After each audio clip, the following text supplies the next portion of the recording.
Cardano is being built to be an enterprise level solution for finance applications the world over and beyond that, right? As we're seeing with like World Mobile Token and Cornucopias, and the players that Cardano has are legit, real big players building parts of the world, building parts of the future of the world, right? They're not just launching a bunch of meme tokens and NFT collections all over the blockchain and then using those as a means to garner adoption. Hey guys, welcome back to the show today. I'm here with Jason or Crypto Crow. How are you doing today? I'm doing fine, man. Thanks for having me on. Yeah, likewise. I've been watching your videos for a very long time. I think we have a lot in common. I would like to know, what was your journey into crypto? How have you started? Oh boy, we're going old school. Well, back when they were etching numbers and letters into tablets, basically the long and short of it is my uncle got me into it before he passed away. And kind of inadvertently, like the last time I met him, he basically told me about dividend stocks and how, he knew he had a heart problem that could take him any moment. And it basically did. But he said that, he'd been putting everything into a dividend portfolio. And then I needed to really start thinking about it. And so I did. And through researching dividend stocks, I discovered ICOs back then. And I'm like, well, this is my generation of investing. This is like a disruption of everything. I'm going to get into this. And I did, and I just started sharing my journey, thinking that my daughters would think it was cool if their dad had a YouTube channel with, 5 subscribers, and they didn't care at all. But I ended up generating a pretty decent following until YouTube shut it down and brought it back. So now I've been kind of pseudo shadow banned, but I still just do my thing. I don't even care anymore. I do all kinds of different things in the crypto space, and I love it. And I just kind of share what I learned along the way. How are you placed in the market strategically at the minute? My number one holding is Cardano, for sure. The kind of pseudo slogan is Bitcoin is king, but altcoins are key. And without Bitcoin, we have nothing, right? And so it's kind of the grand poobah store of value. A lot of people call it a store of value as though it's gold, right? But I think realistically, it's the store of value for digital assets. If you're going in and out of other digital assets, Bitcoin is likely where you're going to hold your value, at least temporarily, or because now with all these stable tokens. But if I'm getting out of an altcoin for whatever reason, I'm probably going to go into Bitcoin depending on where I'm at in the market or what's happening in the market in general. So yeah, Bitcoin is king, and Bitcoin's not going anywhere. It's not going away. It's only going to get bigger and bigger and further out of reach of the general public with every cycle, right? And it doesn't matter if it's, you can break it down to 100 million Satoshis or whatever. There probably will be a day where we're buying candy bars with a few Satoshi, and that will be an actual currency utilized in multiple countries. The altcoin market is kind of where we've got the second generation and now third heading into fourth. If we want to call Cardano third gen at midnight fourth, we're already heading into that fourth generation of blockchain. And it's the use cases and the added technological advancements associated with these altcoins. It's ultimately going to continue driving up Bitcoin as the store of value that it is. And so, it started with Bitcoin and it will end with Bitcoin, but everything else is key to the growth of Bitcoin overall. Is my basic opinion. I love it. I completely agree with you, by the way. I think if you have been in crypto long enough, you have to accept the fact that Bitcoin has a role to play in the ecosystem. But equally, like you said, there are certain things you can't or you won't be doing on Bitcoin. Bitcoin is like, for me at least, is the exit strategy, is the store of value. It's like, is the thing I want to buy, to secure my wealth or through time. But then at the same time, I recognize there are a bunch of opportunities or altcoins where people are going to build ecosystem on top of it. And this is what is getting interesting because, I don't think there's going to be one who's going to win overall. That's my opinion. I think we will see a market with many different players. We'll have the Ethereum, the Cardano, and so forth. But some will be more large than others and will be more adopted by companies to do certain things. If you ask any of your friends that aren't really into crypto, what do they likely have at least some of? Bitcoin, right? They have some meme token that a friend of a friend had them buy because they bought some at $100 and it went up to $3,000 or $5,000 or $100,000. And so that's what spreads the crypto narrative now. It used to be ICOs. Before that, it was Bitcoin itself taking over the world, disrupting the finance, systems abroad, right? And so every market seems to have a narrative. And I think we've gotten to the point where there's so much money in crypto that the narratives are like every other narrative today, bought and paid for and controlled by somebody for their specific benefit. And so when, you have some people that are readers, right? You have some people that are tech readers. I feel like the tech people are with Cardano. They love Cardano. The number go up people are the newcomers to the space that want to capitalize the same way people did in the ICO era or the DeFi era, right? And so that's what the meme tokens are. It's very quick. You throw a bunch of shit to the wall, you hope something sticks, and that's how people are looking at crypto because it takes too much time to understand the technology behind blockchain and what it's actually here for, right? So the people that want to make a quick buck are down to risk, $100 or $1,000 on the next coin that's coming up. Well, what's holding a lot of these? Well, Solana is now. So the efforts that they put into creating all of this meme coin FOMO has ultimately been like it's like the story of Icarus, right? A lot of people, they say, well, Icarus rose up so high that the sun melted his wings. Well, that's kind of what seems to be happening right now. But at the same time, I feel like this coordinated marketing effort, you've got a lot of some of the biggest YouTubers, right, that are always talking Solana this, Solana that, Solana this. And I'm sure even in the midst of all of this, I just saw something that was talking about like 100% of Solana transactions are failing right now, over 75% just a few days ago. It's getting worse. It's not getting better. And the congestion is such that, it's unusable. Even if I open a wallet app right now, it sends me a warning. Like Solana's not going to work, basically, is what it's telling me.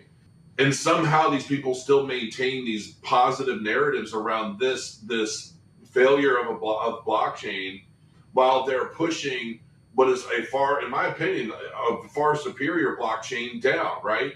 So a lot of these newcomers are going to get burned, and it's not good for the system, the economy. It's not good for the crypto space. That's basically why it's happening. That's why it looks like Solana is better and more popular than it is. It's just that's what's bringing in a lot of the degen new money that don't understand the space whatsoever. They're just buying what their friend told them to buy. And their friend told them to buy it because they bought it by reading some paid advertisement on some website that just basically does paid advertisements in just about every article. And so it creates this rivalry and this competition almost between I feel like you see it a lot today in politics, right? It's like one side is projecting all of this stuff when in reality, it seems like everything that they say the other side is doing, they're the ones actually doing it, but they have everybody confused because all of the media is in on it because they're making so much money by selling advertisement to the perpetrators for the most part. And it's this like circle where everybody's making money at the expense of the public that's buying into these narratives. And then you have the other side who's seemingly fighting it and it's against it. And it's like, we got to put an end to this. And everybody's saying, you're a schmuck, you're a schmo. We already learned about you. We saw about you in an article last night. I read 5 headlines. I didn't read any of the articles because I don't have time for that. But all these articles basically said you're terrible, so you can burn in hell, and I hope you do, right? And I feel like that's a very similar kind of play that we see in the crypto space now. This tribalism that's being established by those that have, that's playing those that want. And those that want are willing to take some of these risks based off of what a friend said, rather than put the time in that most of us on YouTube already have years ago, watching multiple cycles, understanding the technology and why it's important, what it means. People talk TPS like it's the grand poobah of all on-chain metrics, and it's not.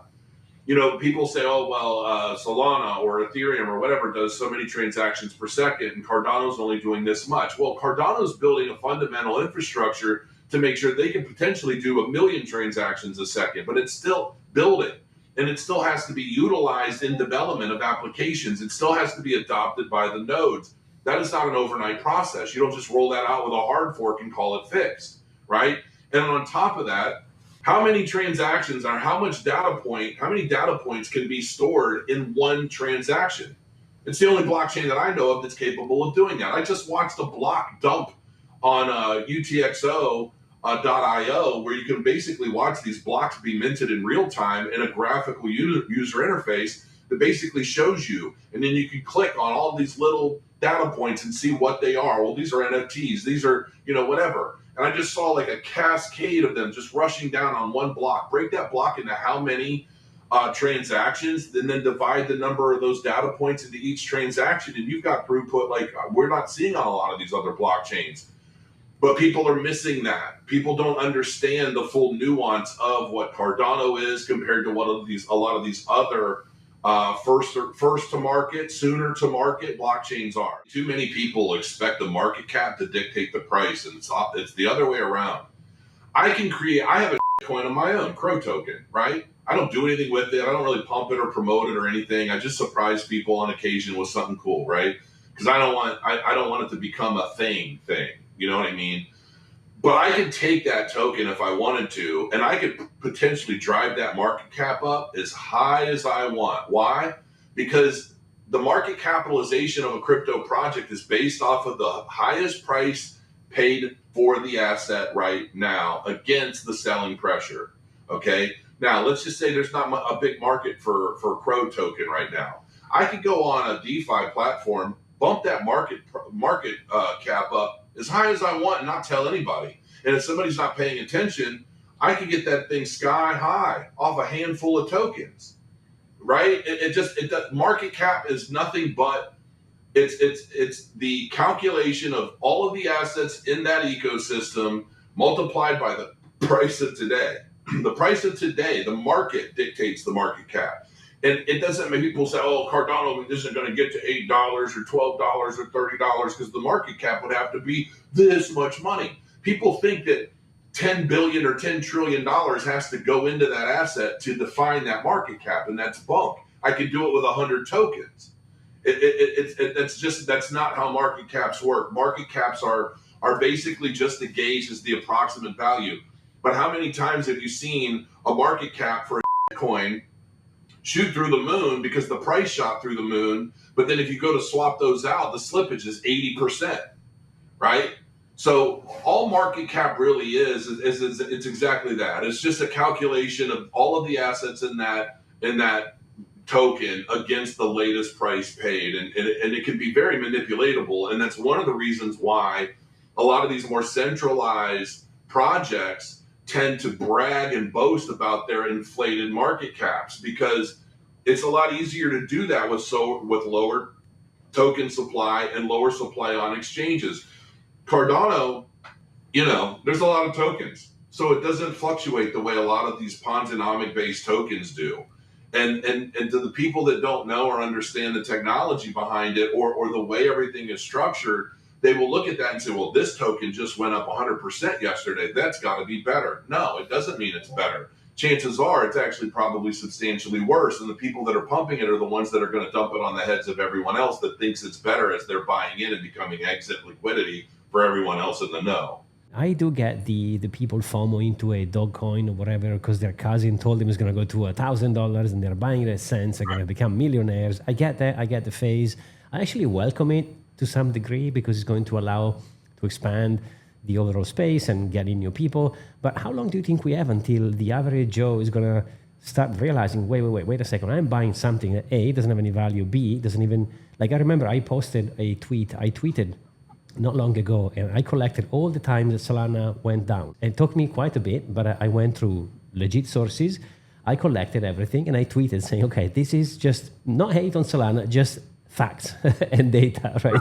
You got to be careful. Facts are hate to the wrong person, right? I did the same thing in a video once. I broke down little notes on the charts every time Solana went down and all of that. Yeah, it's insane to me. But you know what was interesting? Like, yes, of course they hated it. But what was interesting for me was that they were saying, oh, new all-time high, let's go down again. Let's break the record. And I was like, guys, do you not understand that if the chain is down, you can't use it? Like, so how long do you think we have until these people are going to realize the chain actually doesn't work? Like, do you think we have a few years ahead? Like, what do you see? This is the way I look at the crypto space, right? Those of us who got in, like you got in 2013. I remember when I first heard about Bitcoin was in 2013. I was playing EverQuest and people were buying, EverQuest gear and armor and swords and shit for Bitcoin. And I thought it was just a virtual token that was basically, I thought it was a virtual currency that somebody concocted to skirt the way the games try to shut people down for selling items, right? That's all I knew about it. That's all I heard of digital currency. I was like, okay, cool. That's wonderful.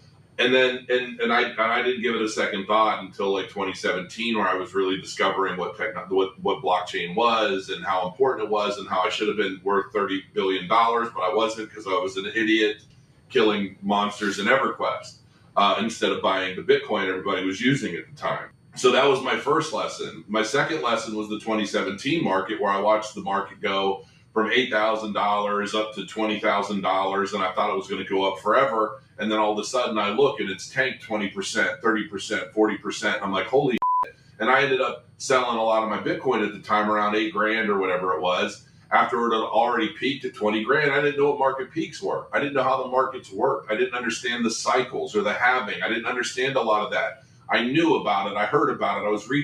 I was doing more research into like smart contracts and how that second generation of stuff worked. I wasn't paying as much attention to Bitcoin.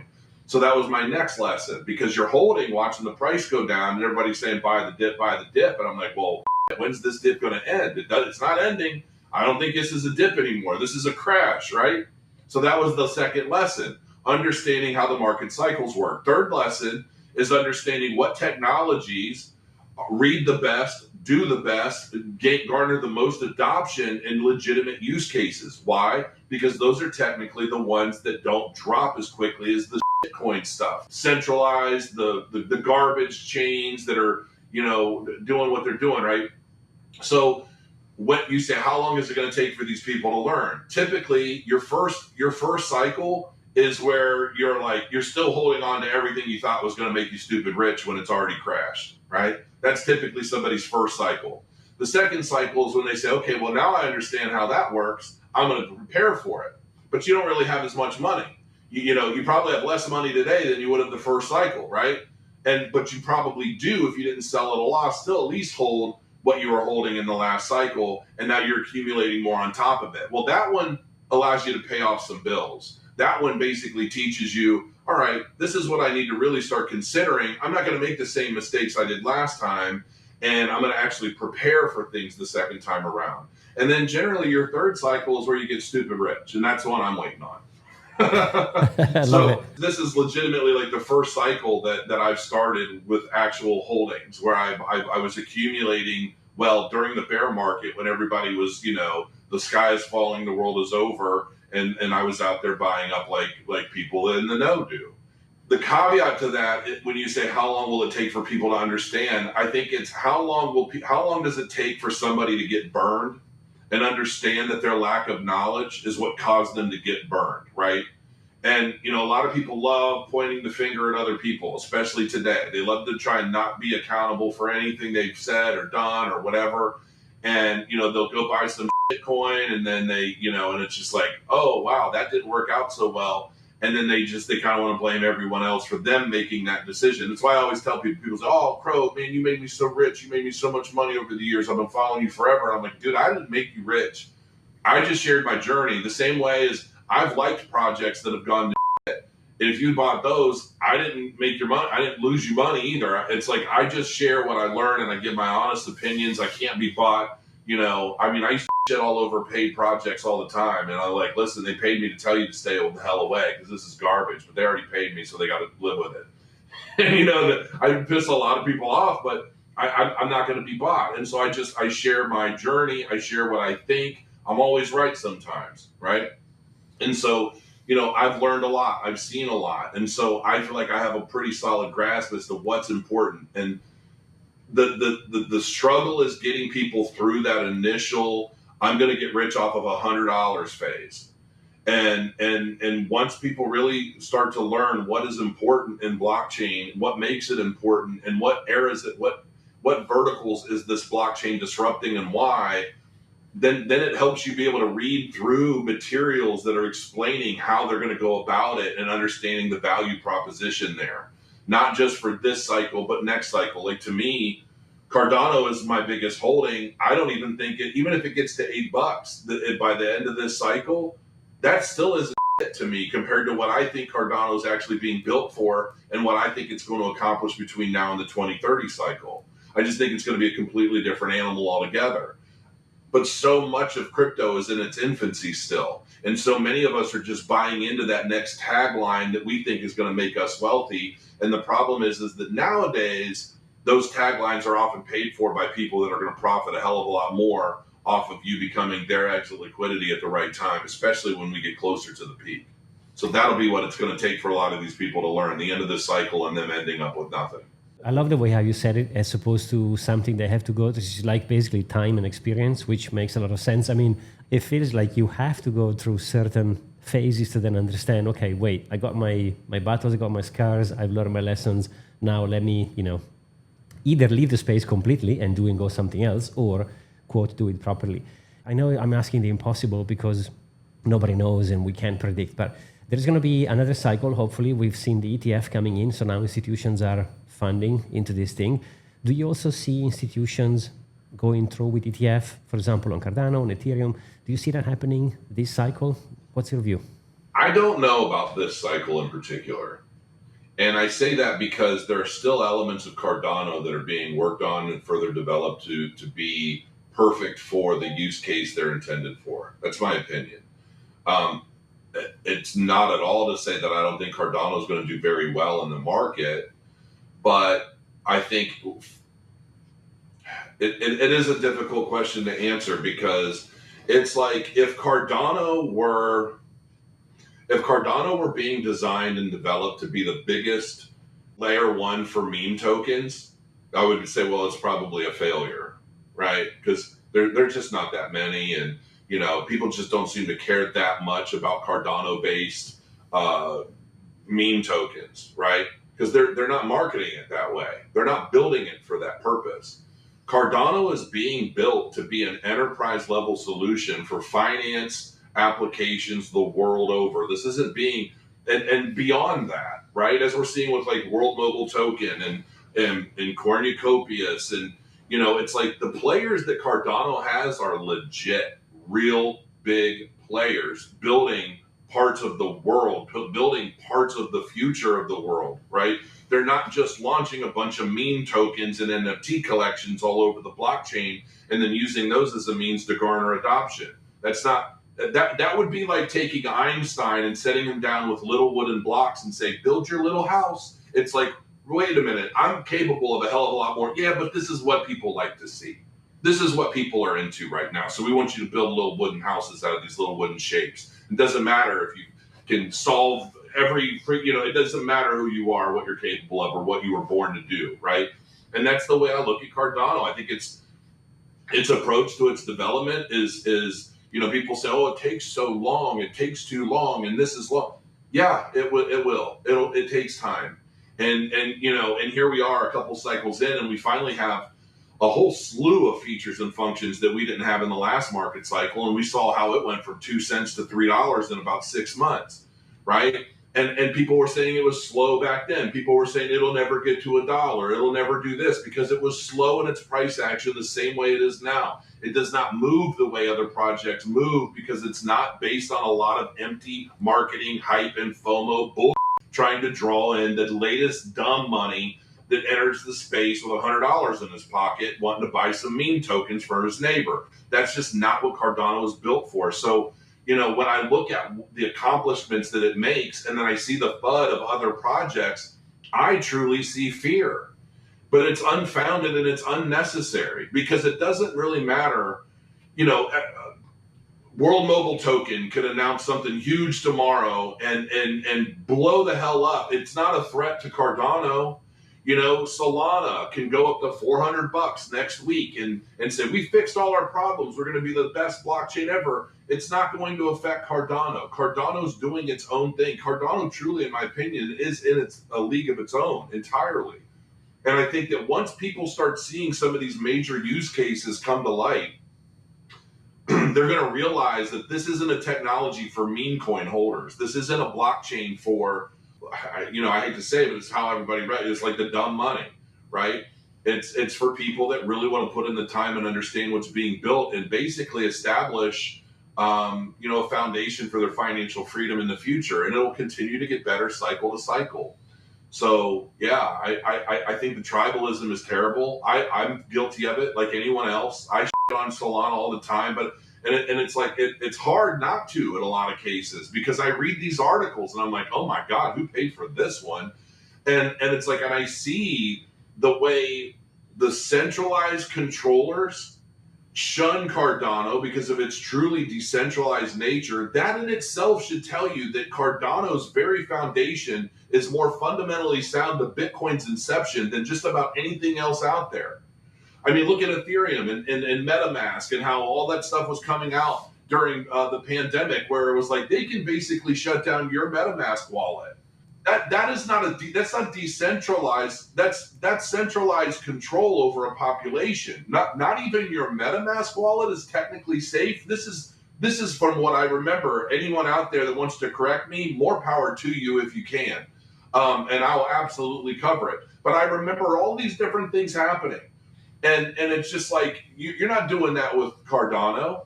And it's just like, because it was designed so that you aren't really able to do stuff like that. Once the pain really starts setting in more and more over time, more and more people are going to start really, truly understanding the value proposition of a blockchain like Cardano and what its meaning is, what its uses are. And we're starting to see them pop up all over the place. And it's going to get really, really, really dramatic, I think, in the not so distant future. USDT, Tether, it's a CBDC, so they can stop it whenever they want. Like you said, MetaMask, the whole thing is not designed to be decentralized, right? So then what options do you have? The players, they are leading the market, like you said so well, they are not promoting decentralization at all. So I don't know if people care, like you said so well in the beginning. Many people are probably just wanting to become rich overnight and just buy the whatever is going to go and do 1000x overnight. But if you are here in the long term, like you said, if you are here for 2030, 2040, well, then you have to open your eyes and start looking into whoever is building, provide infrastructures and value. They are way different than what we have now in the market, if it makes sense. Let's just say hypothetically that right now there is an actual culture war going on.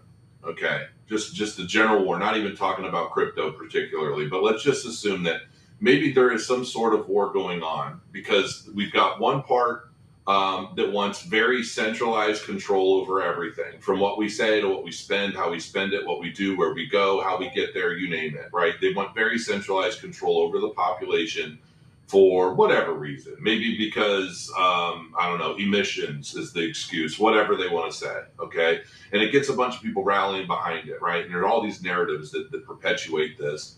And then you have the other side that says, I want to be able to make my own decisions. I want to be able to eat a hamburger. I want to be able to drive my car. I want to be able to drag race if I want to, as long as it's safe. I want to be able to do whatever the hell I want, as long as nobody's getting hurt, and live my life, because that's the life I'm working for. That's the life I'm earning, right?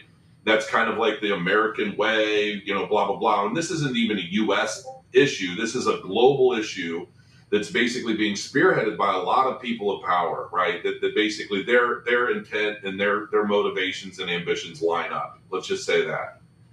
Now, if there's something like that happening, and maybe the end goal is to bring in something like a CBDC that is very much centrally controlled, what blockchain out there in the world would potentially pose the biggest threat to that very effort?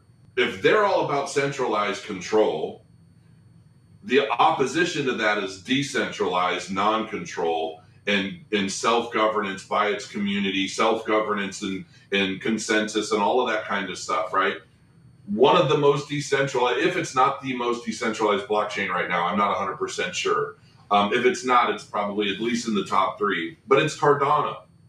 And when you look at a lot of the narratives related to crypto and blockchain and things, but the central controllers have a pretty solid knack at establishing narratives about whatever they want and then getting the public to believe them and oftentimes act on them, whether it be riots or just, cancellation or whatever.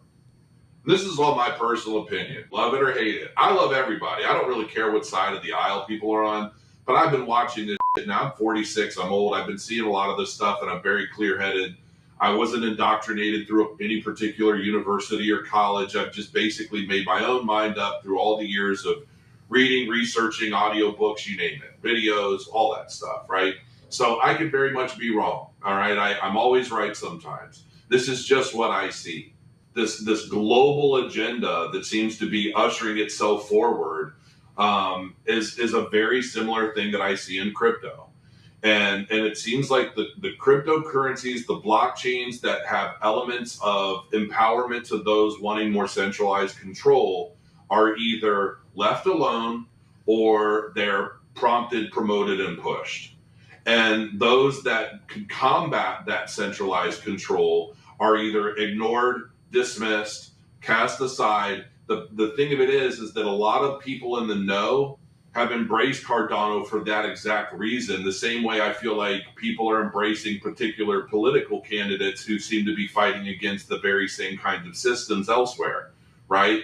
And it's people that aren't buying into these narratives. They're not buying into this stuff because the proof is in the pudding and the facts don't lie. And you know, while we're seeing a lot of fudge reports and a lot of like manipulated documents in some places, we see some of that all over Twitter as it relates to Cardano and its TPS and different on-chain metrics. And a lot of it is garbage, but newcomers don't know any better. And so, and that's, I feel like a lot of people are potentially going to miss out on something fantastic because they're buying into a lot of the paid garbage that a lot of these more centralized, more centrally controlled and owned projects, because they have the money and they get a pass, I think, in some ways that allow them to do some of the terrible that I think they do. To actually add on what you said so beautifully, I would say on one side you have the Cardano, the Bitcoin, those decentralized network, and on the other side, if there was the perfect network to create a coin or a CBDCs, well, you have your Solana, your Ethereum. So yeah, vote with your money, right? One thing that surprised me recently is reading the latest Midnight tweets.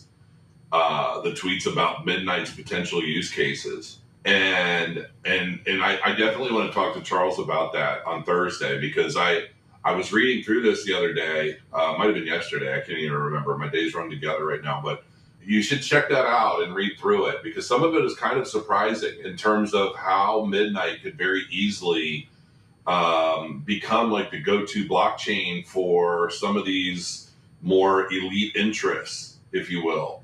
And I'm thinking to myself, I know Charles speaks openly against a lot of these things, but then Midnight's, you know, presented use cases can facilitate a lot of these things at the same time. So I'm kind of like, where are we going with this? What is the goal for Midnight?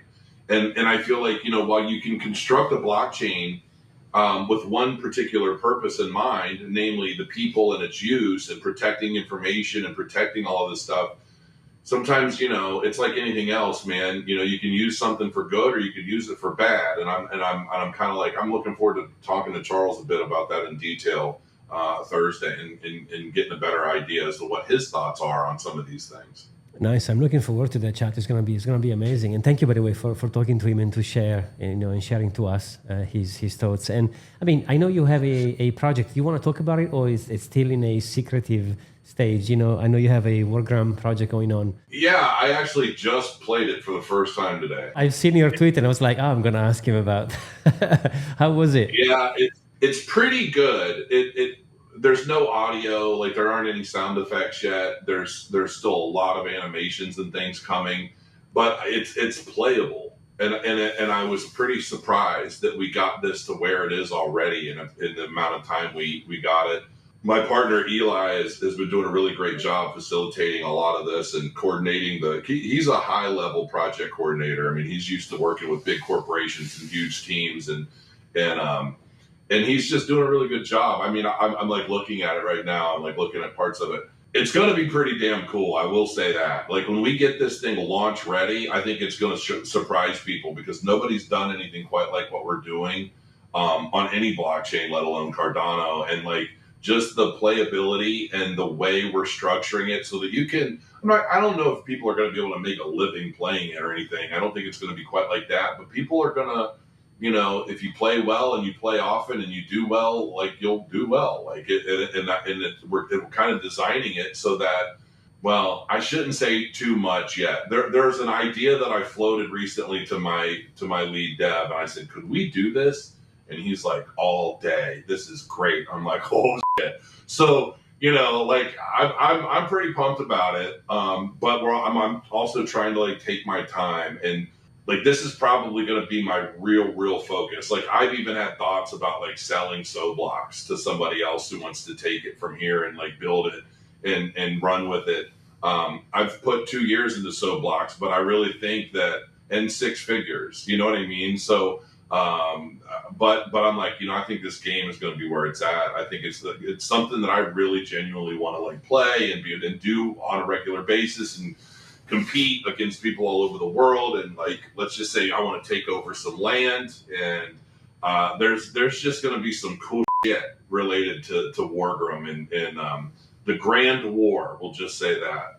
Amazing. I love it. And like you said so well, I don't think necessarily making money is the number one. I think for me, one of the main, I'm not a gamer myself, but I played every now and then, mainly Diablo and all those kind of games. And for me, it would be ownership. Like I own it. It's mine. It's on my own wallet, in my own chain, into a decentralized, it's not into some sort of a email account connected to a game that if I don't pay a fee on a monthly or something, they can take it away. It's on my own wallet. I own it. And if I invest time into the game, the progress I make is sellable. Maybe I won't make $1 million, but even if I make $20, it's still, I'm playing, having fun. I own the asset and I can sell it. I mean, it's just such a simple concept. So I think what you guys are doing, building on a blockchain, is going to make a massive difference. And I do believe strongly in 20, 30 years, people are going to talk to each other and say, hey, remember back in 2024 when people used to play and not even owning the assets, or play and just pay a fee to a centralized developer, Blizzard or whatever, you name it? I think they'll laugh at us, I believe. Yeah, it's going to get real interesting over this year for sure. I think I'm going to be focusing a lot of content coming up with real facts, real on-chain comparisons, real data to try and help people that are new to the space understand things in a way that's easily digestible. Because let's face it, man, like I'm interviewing Charles Thursday. I don't anticipate understanding half the shit that he says. Let's be real about it. He's just on another level and another thought, another brainwave. And I know that if I struggle sometimes to understand everything he's throwing out there, the general public is going to struggle.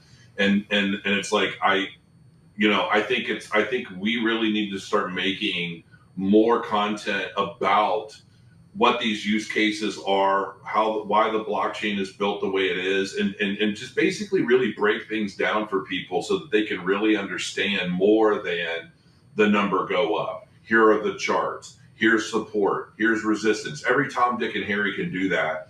And it's just like, it's not really rocket science. It can be, depending on how deep you want to go, but that's not really what we're here for. And I feel like the more we understand the technology, what's being built, why and how it's being used, everything else will come. Like when I first decided, my first Cardano video that I did, it's still up back in 2017, where I basically said, I just read this white paper. I just read all this stuff about this project. This is it. This is it for me.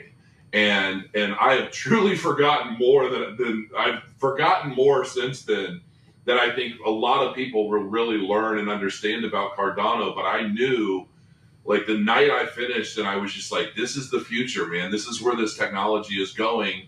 And I even said in the video, like, I am marrying Cardano. Like, this is my focus moving forward with my YouTube channel and everything else. And, I get messages to this day from people all the time that are like, you changed my life. And I want to see that continue. And I want to see less people preparing themselves to be damaged by the space. And the more greedy somebody is in the crypto space, the more likely you are to get burned in it.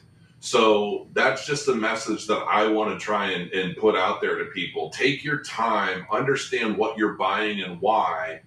And it's okay to have some Bitcoins. It's okay to have I've got some bulk. I've got some, what did I get? Like a little snack. I got a little, I've got Kulo tokens. I've got my fun stuff that maybe it goes and does really well. And if it doesn't, oh well. But you want to try and balance out what you're doing and really focus on fundamentals and not so much like number go up right now, because that number can go down as quickly as it goes up, believe me, if not faster. And so, yeah, that's basically it, man. And just grow your coins, enjoy the journey, and try to learn as much as you can so that tomorrow's better than the yesterday. I love it. Beautifully said. And thank you so much. I know you're super busy, so you coming on the channel means a lot to me. So I really appreciate it. Absolutely. Thanks for having me. Thank you. And thank you guys for watching. We'll see you guys on the next one. Cheers.